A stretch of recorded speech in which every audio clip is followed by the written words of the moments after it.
Future of Field Service podcast. I'm your host, Sarah Nicastro. Today, we're going to be talking with Icelandair about their exploration of predictive maintenance. This is a conversation that I think you'll find quite interesting because when you talk about service complexity, I don't know that there is a more complex environment than the airline industry. I'm excited to welcome Lilja from Icelandair to talk with us today. And Lilja, I'm going to let you introduce yourself fully because I know that I would not properly pronounce your last name. So please tell everyone about yourself. So hello, I'm Lilja Scheel Birgisdóttir. So we are from the airline Icelandair. I have my team with me. We are a team of reliability engineers. We consist of three, and it's Harpa Rún Garðarsdóttir and Unnar Már Sveinbjarnarson. And then we have our IT specialist with us, who is Bjarki Eliasson. So if I just introduce Icelandair briefly, it's an airline that has celebrated over 80 years birthday, if you can say that. So we track our history back to 1937. So only 34 years after the Wright brothers took off, we took off. Not in the form that we are today. It has a longer history of mergers, but we've been flying under the name of Icelandair since 1973. So not many airlines that can say that, especially when we're just a tiny airline flying from a tiny island in the middle of the ocean. So yeah, flying international markets. So we have a specific business model, which has been very successful. It's called the VIA or VIA. I'm not sure on the pronunciation, but VIA market, because we fly from Europe to the US, and we offer the great deal of free stopover in Iceland for up to 7 days, which is kind of intriguing for many people, and at no extra cost. So this is a unique model that not many can replicate based on our geological position. What is kind of unique about us, I would say, but maybe the global market does not know, is that we have what could be explained as the heart of Icelandair, or heart of Iceland, and we have felt it very strongly, especially in the 2010 and 11 volcanic eruptions from the very well-known volcano Eyjafjallajökull, which every reporter struggled with pronouncing the name of I bet. back then.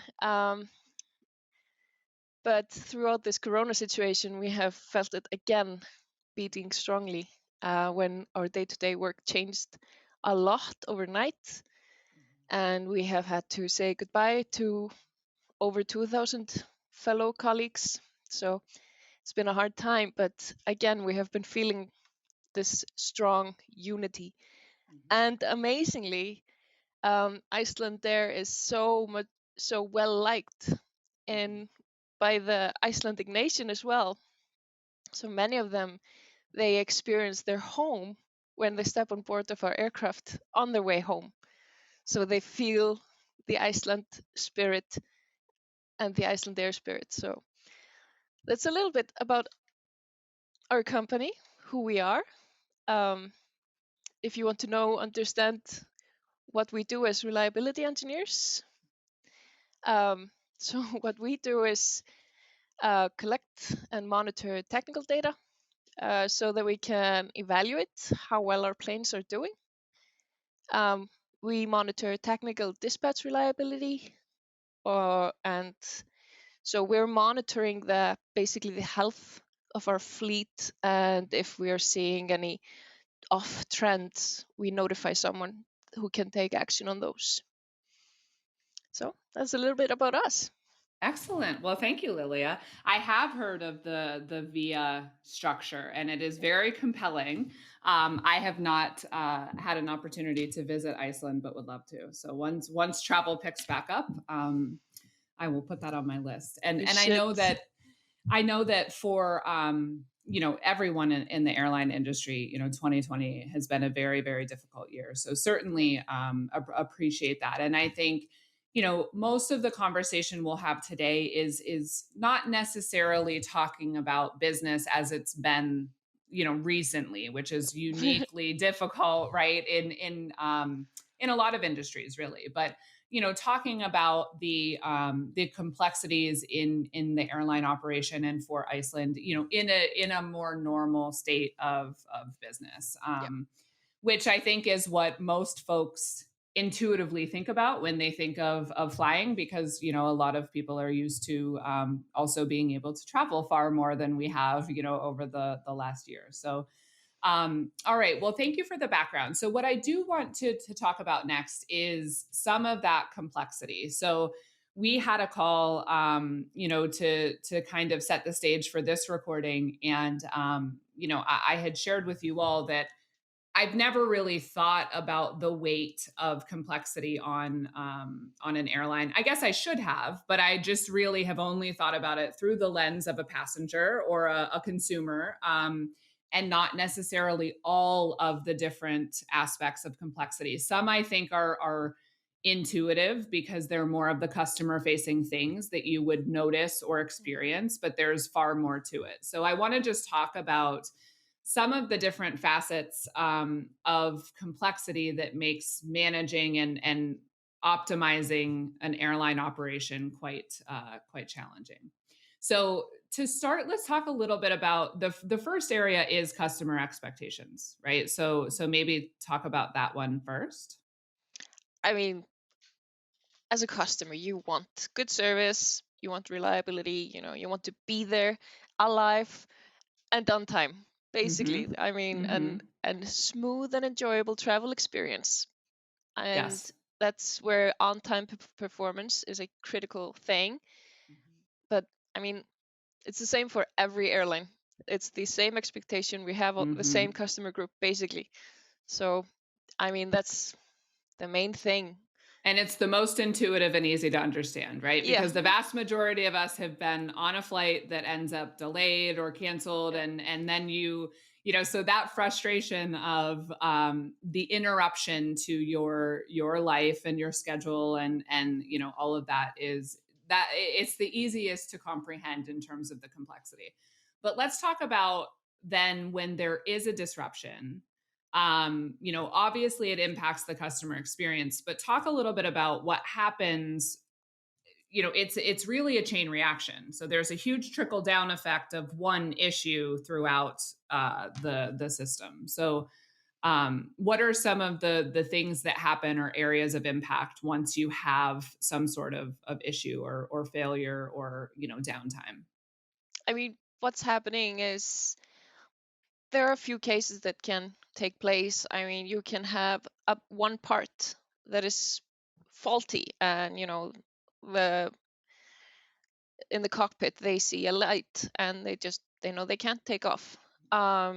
It can be that it's late from another flight. It can be that it's late from maintenance. So there are few things that can happen, that causes a delay or an AOG situation, aircraft on ground. Um, I mean, in the case of we have a faulty part and they have the light in the cockpit, we're seeing 15-minute delay and up to a few hours. This can lead to an AOG where your flight is delayed, cancelled, whatever. And sometimes we can resolve it right on time, especially if the aircraft is in their home base. It's easier. If the situation occurs at an out base, it's a bit more cumbersome. Um, and I mean, for the customer, it can lead to missed flight, missed train. They have to book a new hotel. There's so many things that can, the trickle down effect. So, Mm-hmm. um, I mean, if you have an AOG situation, that's a longer time. The aircraft Mm-hmm. cannot take Mm-hmm. off. You might end up where you have to get a new aircraft to Mm-hmm. pick up the passengers. So, um, then that's lost revenue when you have to fly a new aircraft empty to pick up all the passengers and then fly the broken aircraft when it's been repaired. So, I mean, there are many things we need to consider when this Right. happens.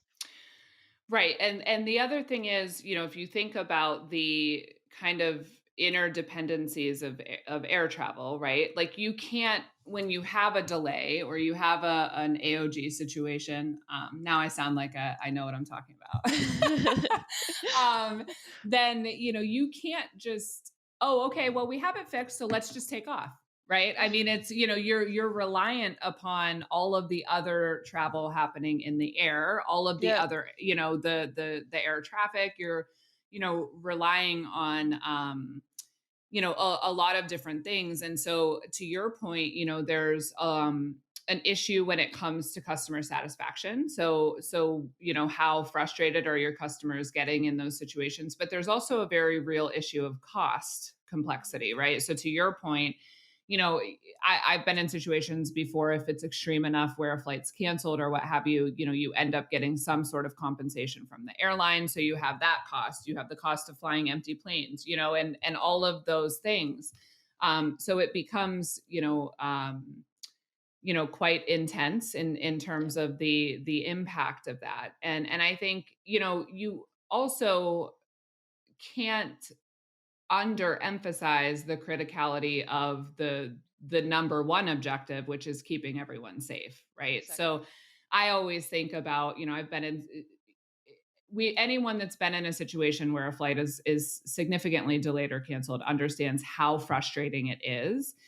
But I always find myself annoyed with people that throw a temper tantrum, about it. And yes, it's frustrating, but the number one thing is, you don't want someone to take off in an airplane that they know they shouldn't, or something isn't properly taken care of. So it's always like, yes, I know it's frustrating, but they're acting in our best interest, even though it's inconvenient, right? So anyway, but the other thing is, that I had never really thought about prior to our conversation is some of the complexity that exists in being able to rectify issues or make necessary repairs to be able to move along. And so talk a little bit about, I guess I just never thought about the fact that if you have an aircraft in some location, you can't just have any mechanic come and do a fix. You don't know if you'll have the part you need. So talk about some of the complexities when it comes to the regulatory side and some of the inventory and those sorts of things. Yeah, I mean, we have a lot of regulatory bodies. We have FAA, we have EASE. I don't know how you would say it in English, EASA. um, and they have, different regulations. We need, and Icelandair, flying in both regulatory bodies, we need to abide to both. Hmm. So then we of course have the, you know, uh, from Boeing, what everything we have to just oblige from there. So, you know, everything is highly regulated, and wouldn't be leave the paperwork that goes with one Hmm. aircraft. I mean, it's tons of paper. um, so everything that's done has to be written down, signed off, and the person that's signing it off, as you said, has to have the permission to do so. Hmm. Um, so the person has to be trained and licensed to do this thing. Even though you're an aircraft mechanic, you're not necessarily have the license to work on avionics, Hmm. so the computers on board. But so if something comes up, you need to be sure that the person has the specific certification before they can come aboard and do the work. Hmm. So, and the parts that we have, even though we have two 757s Boeing standing side by side, doesn't necessarily mean that we can use the same parts on both, because Hmm. they have different specs, they have different modifications. So they are, we might need two different parts even though the same one failed. Hmm. And these parts aren't just like laying around in every stockroom.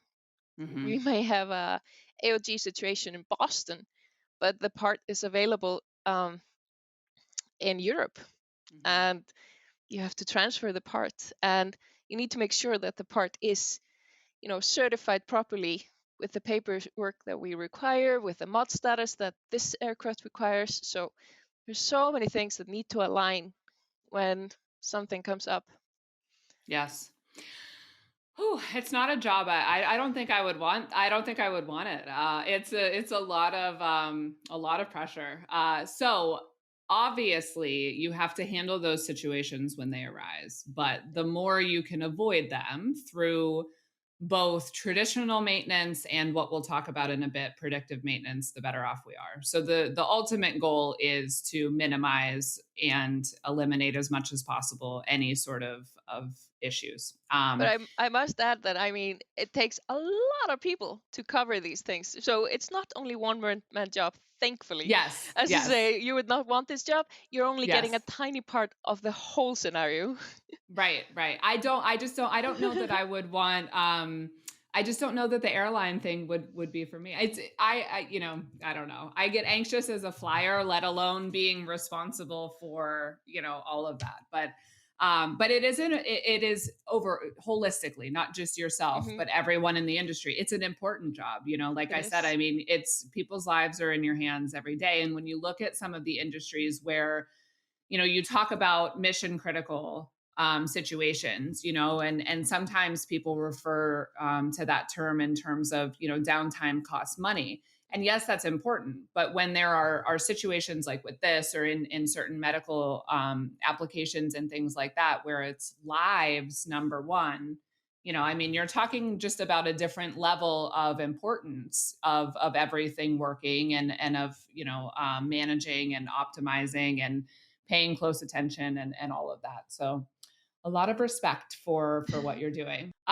So okay, so we have maintenance in place to manage the maintenance operations, but you're obviously continually looking for ways to minimize and eliminate any sort of delays and AOG situations. So this is sort of the thought process behind investigating predictive maintenance for critical parts on the aircraft. So tell us a little bit about how you view predictive maintenance potentially helping Icelandair. So, if we get a tool that can predict maintenance, uh, we can improve our whole planning overview. Um, we can start ordering parts beforehand, so cost saving. We can, plan the maintenance action before it happens, before we get a technical delay or AOG. So again, we're saving costs and we're increasing our on-time performance. And I mean, we could start, you know, we could send the aircraft with the part that we know is about to fail so that it can be replaced wherever the aircraft is. So, I mean, we could I'm not saying that that's an ideal thing to do, but we could know beforehand what we can do, when we can do it, and how we should do it. So it would give us so much more insight and preparation time Mhm. that than we have today. So in the long run, we would get shorter technical delays, reduced AOG situations, and reduced problems when we need to order parts that possibly is in somewhere in Europe or America when we need it in Iceland. So there's so many things that, you know, predicting the need before it happens. Mhm. Okay. So tell me how this works on you have an older Boeing fleet, right? So how do you determine what components you want to use predictive analytics with? How do you sort of put that in motion with the fleet that you have? Um, let's say there are certain part groups that we know that we don't need to monitor because they're just you use and replace. So Hmm. fully excluding those. So we are looking at multiple part groups and part types. Um, in terms of an older fleet, I mean, we know that our 757s are kind of old. Um, the bad thing there is that they don't have as many sensors as the types that are coming out today. Mm-hmm. So definitely, it that does not help us in the predictability.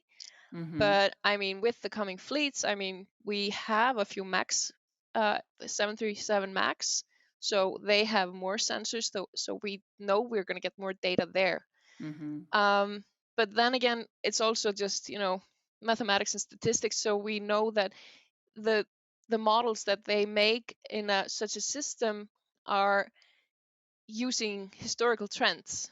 So Mm-hmm. that helps us, even though the 757s do not have sensors to assist with the predicting.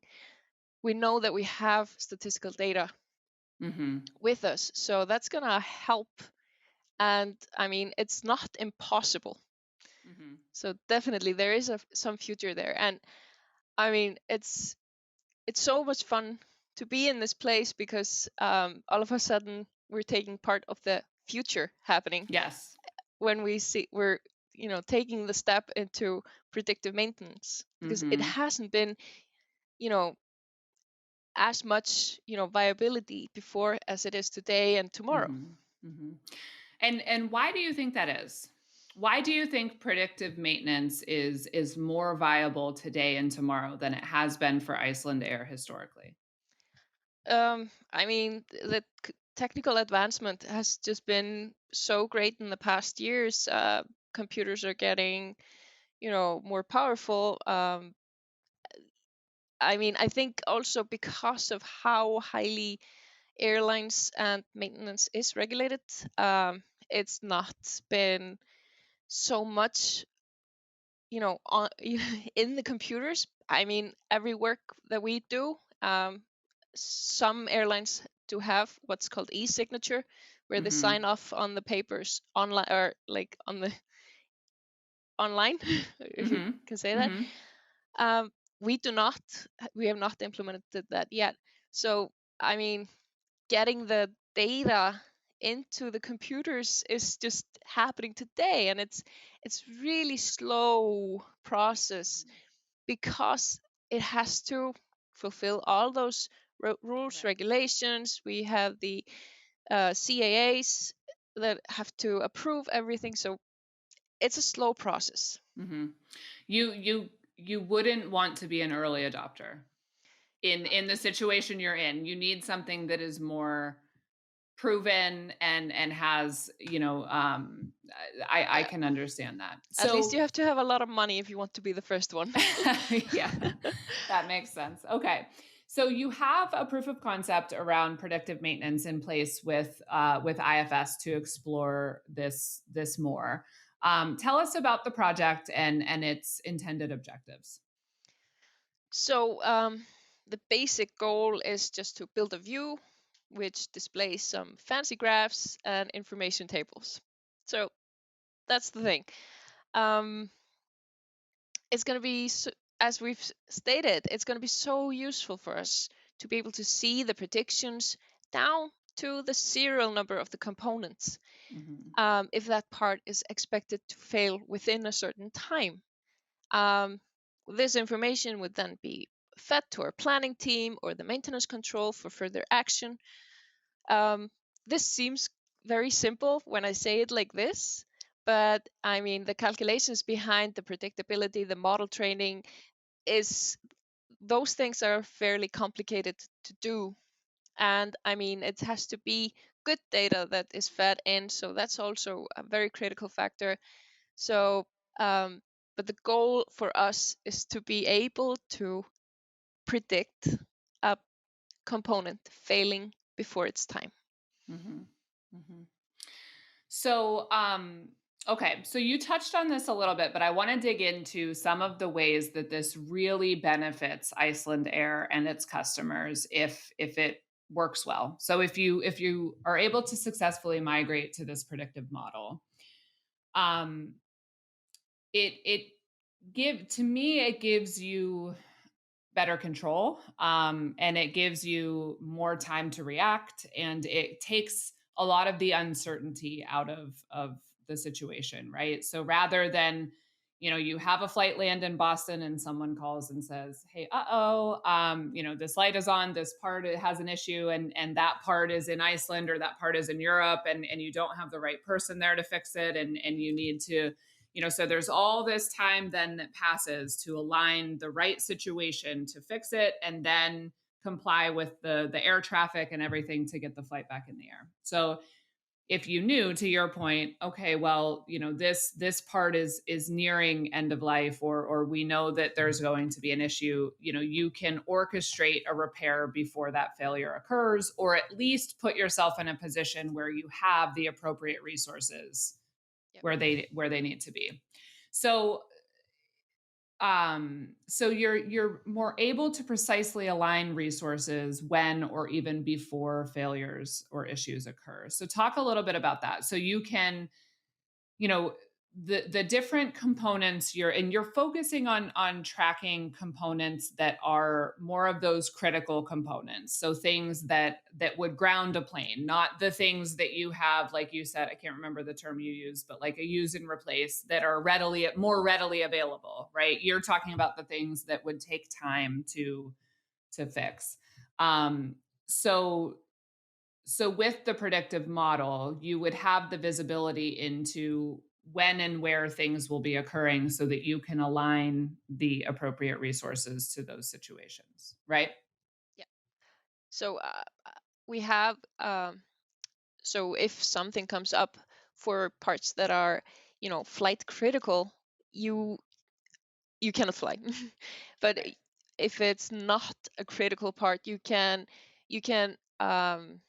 I'm not completely familiar with the process, but you can ask for an extension of life, so that I mean, you can get permission to wait for 2 weeks or fly the airplane home. So there are processes there, but these are the components that will ground the aircraft. Mm-hmm.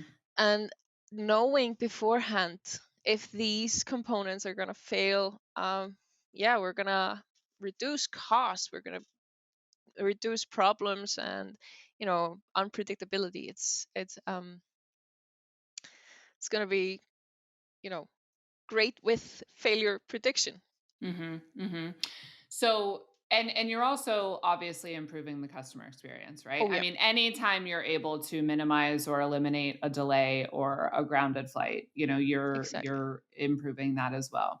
Talk a little bit about how the data could be leveraged over time to analyze patterns that could help Icelandair. So looking at patterns of faults and failures, and how you could use that information within the organization to make changes. So that's basically the goal of the reliability engineer. That's to identify trends and patterns, and try to see why they're happening. And we have always what's called a reliability meeting, where there's a reliability control board that meets, and we inform them of everything that's happening, trends, and you know things that we are seeing, that things that we have seen. And then this board, which consists of um, you know um, the I'm not very good with status names, but Mhm. like all the people that are required. We Mhm. have pilots, we have mechanics, and everyone that needs to know about the things and have Mhm. something to do with it. They Mhm. come there, so it's a joint board where we can discuss these things. They can decide on future steps, or like the board can decide on future steps, what needs to be Mhm. done. Mhm. So over time, you can use the data that you're gathering in the predictive maintenance program, and if I'm understanding correctly, it the more data it gathers, the more it learns, right? And the more accurately it can predict. Yeah, that's And how the predictive maintenance system will work. It's a Mhm. learning process. Mhm. So you can use this to look at different ways to make changes within the business to again, just kind of operate more effectively because you have that far improved visibility, right? Yep. Now, what about external implications? So, like, if you once you have data that maybe shows you things that let's say I'm just making this up, but let's say you have some part that you're noticing is continually failing prematurely, or Mhm. you notice that there's an issue. Um, are you also able to take that data and leverage it with your external partners to make improvements kind of outside of the business? Yeah, I mean, when we see such a trend, we often look at which repair uh, shop has been servicing the parts. Mhm. And if it's just this part, sometimes we just have an odd one out, and then we Mhm. just take it out of operation. We don't want to see it anymore because it's unreliable. It's costing us a lot. So if it's just a single part, we can just throw it out. We just Mhm. scrap it. But sometimes we see it with the same part number. They keep failing again and again and again before it should. Then often we look at the vendors to see if maybe they are not doing their work properly. Are they all coming from the same vendor or Mhm. multiple vendors? So yes, this information will help us also to identify those. Yeah. And I mean, this is a lot of cost. I mean, a part costs a lot, a repair costs a lot. Everything in the airline industry costs a lot.